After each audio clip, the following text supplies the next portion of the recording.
ரொம்ப நாள் கழிச்சு மார்வல் தரப்புல இருந்து ஒரு நல்ல தரமான படத்தை வந்து ரிலீஸ் பண்ணியிருக்காங்க.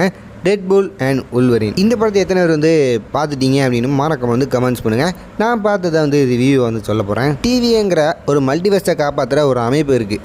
அதில் ஒருத்தன் வந்து பார்த்தோன்னா இல்லீகலாக சில யூனிவர்ஸை அழிக்கிறதுக்காண்டி ஒரு பிளான் போடுறான். அதுக்காண்டி ஒரு ஆளையும் செலக்ட் பண்ணுறாங்க. அந்த ஆள் தான் டெட்பூல். இந்த விஷயம் ஒரு வழியாக நம்ம டெட்பூலுக்கு தெரிஞ்சுது. அப்படி யூனிவர்ஸ் அழிஞ்சு போச்சுன்னா அவங்களோட ஃப்ரெண்ட்ஸு ஃபேமிலி எல்லாருமே அழிஞ்சு போயிடுவாங்க அப்படிங்கிற மாதிரி டெட்பூலுக்கு தெரிஞ்சு டெம்பர்டு அப்படிங்கிற ஒரு விஷயத்தை வச்சு மல்டிவர்ஸை ட்ராவல் பண்ணலாம். இதை டிவியிலேருந்து அடிச்சிடுறாரு டெட்பூல். இப்போது டெட்பூல் வந்து பார்த்தோன்னா இன்னொரு யூனிவர்ஸில் இருக்கிற நம்ம உல்வரினை வந்து பார்க்குறாரு. ரெண்டு பேரும் சேர்ந்து அவங்க டைமில் எல்லாம் காப்பாற்றினாங்களா இல்லையா அப்படிங்கிற மாதிரி தான் கதை போகுது. முக்கியமான மெயின் வில்லன் யார் அப்படின்ட்டு இப்போ நான் ரிவீல் பண்ணல. படத்தை பார்த்து யார் வில்லன் என்ன எதுன்னு நீங்கள் தெரிஞ்சுக்கோங்க. ஓகே, இதான் ஒன்லைன். நான் செகண்ட் டே ஷோக்கு வந்து போயிருந்தேன்.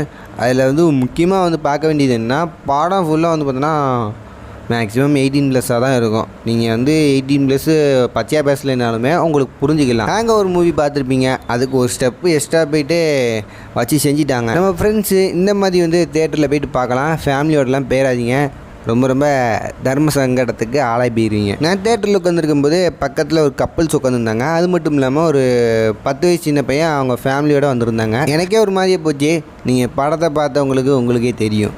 படத்தில் ஏகப்பட்ட கேமியோஸாக அவங்களால வந்து பார்க்க முடியும். அவங்க எல்லாருமே ஃப்யூச்சர் மூவிஸ்லேயும் வரப்போகிறாங்க. ஒரு செகண்ட் நானே வந்து ஷாக் ஆகிட்டேன் இந்த கேமியோஸ் எல்லாம் பார்த்ததில்ல. சரி, படத்தோட ஸ்டோரி வந்து பார்த்தோன்னா கொஞ்சம் டீசெண்டாக ஓரளவுக்கு நல்லாவே இருந்துச்சு. ஸ்பைடர்மேன் நோ வே ஹோமுக்கு அப்புறம் ஒரு நல்ல படம் அப்படின்னா இந்த டெட்பூல் அண்ட் உல்வரினை தான் சொல்லணும்ப்பா. 18+ இருக்க தான் செஞ்சிச்சு. இருந்தாலும் நம்ம ஒரு தேட்டரில் போய் உட்காந்துட்டு பார்க்கறதுக்கு செம்ம என்டர்டெயினாக இருக்கும். முக்கியமாக படத்துக்கு போனதே நம்ம உல்வரின் வந்து திருப்பி வாராப்பில் அப்படின்னு தான் படத்துக்கே போனேன். ஆல்ரெடி ஏகப்பட்ட ஒரு டெட்பூல் ஃபன்ஸாக வந்துருப்பீங்க. கூட உல்வரின் நடித்தா சும்மாவாக இருக்கும், செம ஜெகஜோதியாக இருக்குது. டப்பிங்லாம் வேறு லெவலில் கொடுத்துருந்தாங்க. எல்லாமே தெளிவாக இருந்துச்சு. அது மட்டும் இல்லாமல் அந்த கவுண்டர் பேச்சுகள் அதெல்லாம் வந்து செமையாக வந்து இருந்துச்சுப்பா. எல்லாருக்குமே எதுலேயுமே வந்து நான் லாகிங்கை வந்து ஃபீல் பண்ணலை. டப்பிங் பொறுத்தளவில் காம்ப்ரமைஸ் பண்ணாமல் செமையாகவே பண்ணியிருக்காங்க. உள்ளக்க டிவி அப்படின்னு கொண்டு வந்திருந்தாங்க. அது வந்து நீங்கள் லோக்கி அப்படிங்கிற ஒரு சீசன் பார்த்தா தான் உங்களுக்கு வந்து புரியும். படம் உங்களுக்கு கிடைக்கல அப்படின்னா நம்ம சேனல்லேயே வந்து எக்ஸ்ப்ளனேஷன் வீடியோலாம் இருக்குது, செக் பண்ணதாங்க, செக் பண்ணி பாருங்கள். நீங்கள் செல்ஃபோனில் டவுன்லோட் பண்ணி பார்க்குறதுக்கும் தேட்டரில் போய்ட்டு விஷுவலாக வந்து பார்க்குறதுக்கும் நிறைய வித்தியாசம் இருக்குது. முக்கால்வாசி தேட்டரில் போய் பார்த்தோன்னா ஒரு பெஸ்ட் எக்ஸ்பீரியன்ஸாக இருக்கும். மேக்ஸிமம் வந்து பார்த்தீங்கன்னா 2Dயில் போய் பாருங்கள். 3D நான் பெருசாக வந்து ரெக்கமெண்ட் பண்ணுறதில்ல. என்னென்னா 3D கொஞ்சம் எனக்கு பிடிக்காது. இன்னமும் டீப்பாக இறங்கி பேசலாம், ஸ்பாய்லர் ஆக்கிடக்கூடாது அப்படிங்கிறதுனால வந்து பேசலை. நீங்கள் என்டர்டெயின்மெண்ட்டாக இந்த படம் பார்க்குறீங்க அப்படின்னா ரொம்ப செமையான ஒரு படம்.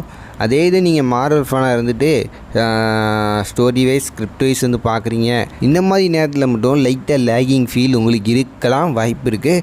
இதை வந்து பார்க்குற விதமாக ஃப்யூச்சர் மூவிஸில் எதுலையாவது தூக்கி சொல்லி வச்சுருப்பாங்க. ஓகே, நம்பிக்கை இருக்குது. ரொம்ப ஸ்பாயில் பண்ணியிருக்க மாட்டேன், மேட்டாப்பில் கூட சொல்லியிருக்க மாட்டேன். சரி, ஓகே, இத்துடன் வந்து பார்த்தோன்னா ரிவ்யூ முடிஞ்சிச்சு. இப்போவும் ரெக்கமெண்ட் பண்ணுறது, நீங்கள் ஃப்ரெண்ட்ஸோடு போனீங்கன்னா இந்த படத்தை போய் பாருங்கள். இல்லையா பக்கத்து ஸ்க்ரீன்லேயே ராயன் ஓடிக்கிட்டு இருக்கும், அங்கே வந்து ஃபேமிலியோட போய் பார்த்து ஜாலியாக என்ஜாய் பண்ணுங்கள். ஃபுல் டீட்டெயில்டு எக்ஸ்ப்ளனேஷன் வீடியோ இல்லைன்னா இந்த மூவியை வந்து ஃபுல் எக்ஸ்ப்ளனேஷன் வீடியோ போடணும் அப்படின்ட்டுனாலுமே மறக்காம வந்து கமெண்ட்ஸ் பண்ணுங்கள், செஞ்சு விட்டுறலாம். பாய்.